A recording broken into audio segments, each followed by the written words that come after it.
안녕하세요. 인생 100년 나르샤 TV입니다. 오늘은 드디어 마이클 A. 싱어의 책 될 일은 된다 21장을 읽으며 마무리하려 합니다. 처음 이 책을 잡았을 때는 정말 될 일은 될까? 라는 반신반의가 있었는데 매일 2장씩 낭독하면서 저 스스로도 마음이 조금씩 가벼워지고 있음을 느꼈습니다. 살아있는 스승의 부름. 플로리다의 여름은 무자비하다. 습이라고 해서 예외는 아니다. 나는 에어컨이 없었고 집은 서쪽 벽이 유리로 되어 있는데도 태양열을 이용하거나 피하는 시스템을 갖추질 못했다. 산타페 대학 수업이 시작되는 9월 중순까지는 몇 달이 남아 있어서 나는 북캘리포니아로 가서 공동체 사람들을 만났다. 집으로 돌아오기 전에 나는 전처인 셸리가 샌프란시스코의 한 요가 센터에 살고 있다는 소식을 풍문으로 들었다. 어찌어찌 번호를 알아내어 그녀에게 전화를 걸었다. 우리는 몇 년간 서로 연락 없이 지내던 참이었는데 나도 그렇고 그녀도 그렇고 어떻게 똑같이 요가에 그토록 깊이 빠질 수가 있었는지 생각할수록 신기했다. 나는 피드몬트로 내려가 셸리가 지내고 있다는 곳에 도착했다. 그녀를 다시 보게 되니 너무나 반가웠고 가슴이 활짝 열리는 느낌이 들었다. 셸리는 몇 명의 거주자들이 명상센터로 사용하고 있는 아름다운 집을 구석구석 구경시켜주기 시작했다. 명상실을 구경하기 위해 2층으로 올라갔을 때 삶은 다시 한번 날 놀라 자빠지게 만들었다. 방 여기저기에는 그들이 바바라 부르는 요가 스승의 사진이 놓여 있었다. 나는 한 번도 들어본 적이 없는 사람이었는데 그럴 법도 했다. 나는 플로리다 중북부 지역의 숲속에서 몇 년째 운동하고 있는 사람이었고 그는 인도에서 살고 있었기 때문이다. 나는 넋을 놓고 그 성자의 사진을 쳐다봤다. 그에게서 눈을 뗄 수가 없었다. 내 안에 흐르던 에너지가 미간으로 차오르면서 어마어마한 평화가 내 온 존재를 삼켰다. 나는 거기서 잠시 명상을 해도 되겠냐고 물었다. 셸리는 고개를 끄덕이고는 방을 나갔다. 나는 일렁이는 에너지가 온몸을 빠르게 휘젓는 것을 느끼며 그 방에서 몇 시간 동안 명상을 했다. 방 전체가 에너지로 가득한 것 같았다. 내가 이해할 수 없는 무언가가 일어나고 있었다. 그저 평소처럼 애쓰지 않고도 아주 깊은 명상 상태로 빨려 들어갔다는 것만이 내가 아는 사실의 전부였다. 나는 아주 오랫동안 그 방에 앉아 있었고 마침내 방에서 나왔을 때는 셸리와 작별 인사를 해야 할 시간이었다. 분명히 내가 예상했던 방문은 아니었다.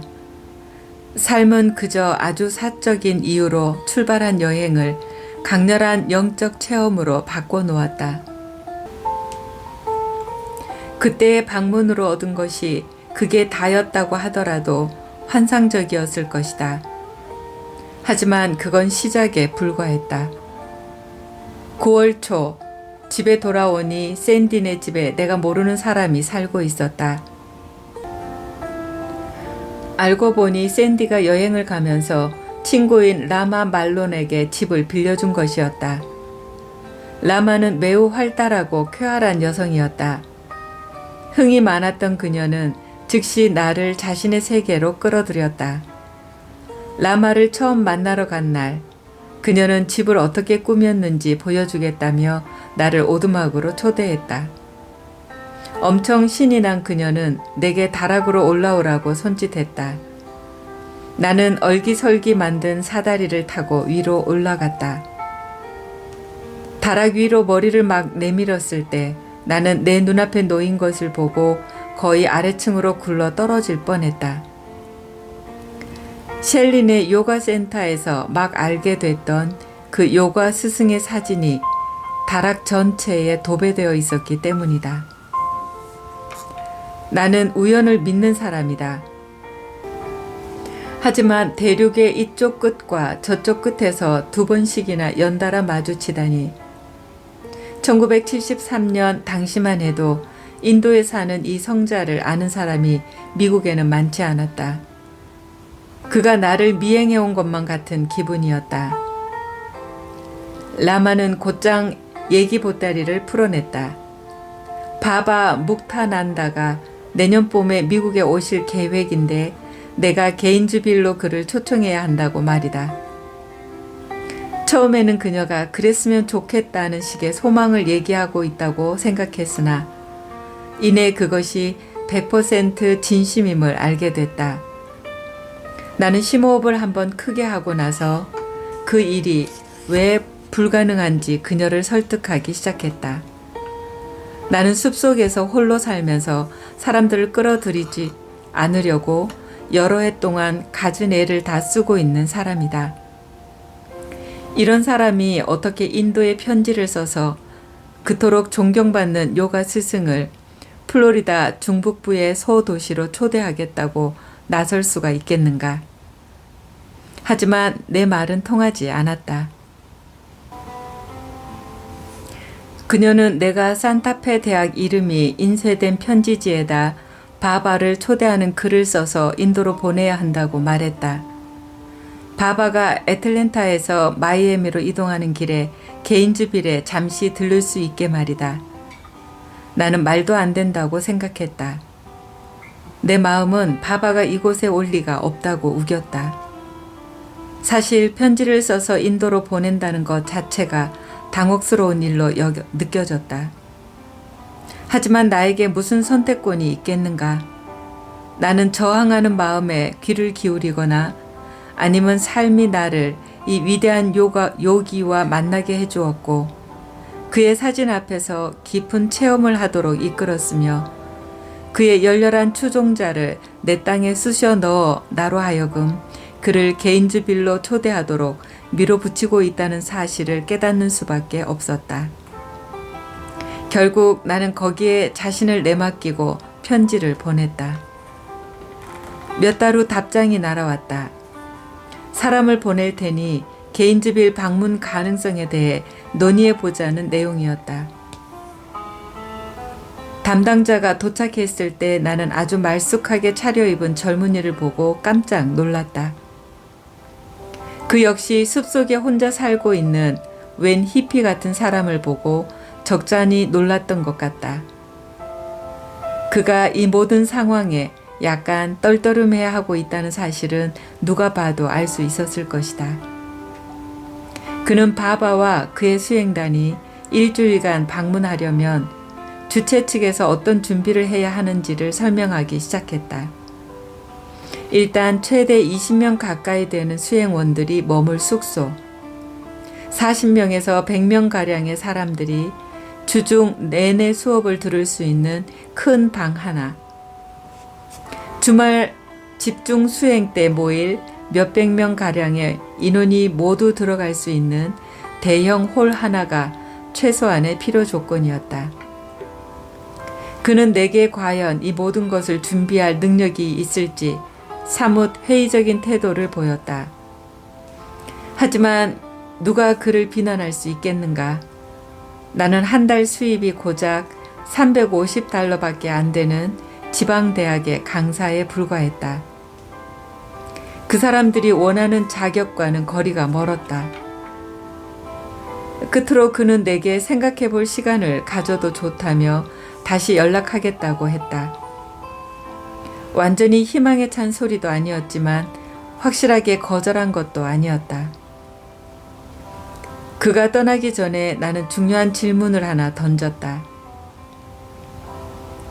당신네 수행단이 바바를 사람들에게 알리는 노력을 하고 있다면 해외 순방 때는 정확히 어떤 방식으로 그를 홍보합니까?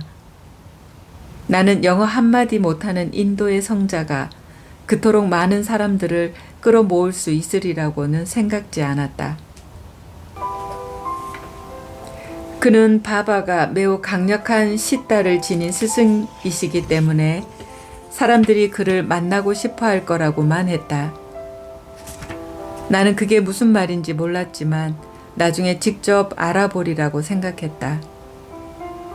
몇 달이 지나 우리는 바바가 개인집일에 들릴지도 모르는 잠정적 날짜를 받았다. 1975년 1월 18일이었다. 세계적인 요가 스승을 만날 수 있다는 데서 오는 흥분은 내 수업과 일요일 명상 모임의 에너지를 드높여 줄 뿐이었다. 한 주가 지날 때마다 일은 점점 커지다가 급기야는 더 많은 사람을 수용하기 위해 내 집에 자그마한 공간을 하나 더 증축하지 않을 수가 없게까지 되었다. 1974년 봄 진리의 탐구의 출간으로 그 에너지는 더욱 부채질을 받았다. 라마와 샌디는 숲속의 집을 오가다가 그의 봄에 완전히 떠났고 빈집에는 도나 와그너라는 이름의 여성이 들어왔다. 도나는 대학 졸업반 때 산타페 대학에서 내 수업을 듣기 시작했다.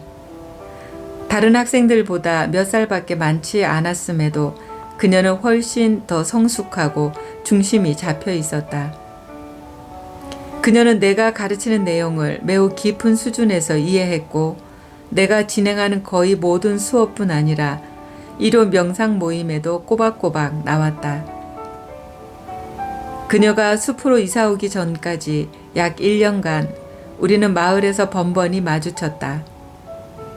우연한 만남이 너무 자주 반복되자 나는 이게 대체 무슨 일인지 의아스러워지기 시작했다. 샌디가 떠난 후 도나는 1호 모임 운영을 돕기 시작했다. 일요일 아침에 모임 준비를 하고 사람들을 맞이하기 위해 그녀는 토요일 밤엔 종종 샌디네 집에서 자곤 했다. 그러다가 어느 날부터는 아예 그곳에 눌러 앉았다. 도나가 사실은 부모님이 사주신 근사한 아파트를 포기하고 배관 시설도 없고 전기도 없는 그 숲속 작은 오두막으로 들어온 것임을 당시에 알았더라면 나도 아마 그렇게 덥석 그녀를 들이지는 않았을 것이다. 우리가 사랑에 빠져서 결혼을 하고 어여쁜 딸을 낳게 될 운명임을 알았더라면 당시의 내 마음 상태로는 결코 그녀의 이사를 찬성하지 않았을 것이다. 내가 영적인 자아관념을 내려놓고 삶이 나를 위해 마련해 놓은 특별한 관계를 온전히 받아들일 수 있게 되기까지는 몇 년의 내맡김 연습이 더 필요했다. 뒤돌아보면 모든 일은 결국 흘러가며 나를 지금 이 자리로 데려왔다. 내가 원하든 원하지 않든 삶은 멈추지 않고 흐른다. 그래서 나는 더 이상 두려워하지 않는다. 될 일은 결국 된다. 이 구조를 읽으면서 저는 제 일상을 떠올렸습니다. 예를 들어 제가 애써 준비한 일이 계획대로 되지 않을 때가 많았습니다. 그럴 땐 속상하고 억울하기도 했지만 시간이 지나고 나면 꼭 다른 길이 열렸습니다. 마치 취소된 약속이 오히려 가족과 편안한 시간을 보내는 기회가 된 것처럼요. 될 일은 된다는 이런 일상의 순간을 다르게 보게 합니다. 왜 나에게 이런 일이 일어날까라는 원망 대신 이 안에 어떤 의미가 있을까라는 시선으로 바뀌는 거죠. 그래서 제가 얻은 3가지 깨달음은 이렇습니다. 첫째, 내 뜻대로 안 풀려도 괜찮다. 둘째, 놓아버리면 오히려 새로운 길이 열린다. 셋째, 결국은 감사할 일도 이어진다. 될 일은 된다 21장까지 낭독을 마치며 저 자신도 큰 배움을 얻었습니다. 삶은 완벽하게 내 계획대로 흘러가지는 않지만 결국은 나를 더 좋은 길로 데려다 준다는 것. 이 책이 저에게 준 가장 큰 선물입니다. 여러분도 오늘 하루 작은 일부터 될 일은 된다는 마음으로 가볍게 살아가시면 좋겠습니다. 함께 해주셔서 감사합니다. 인생 100년 나르샤TV의 나르샤였습니다. 사랑합니다.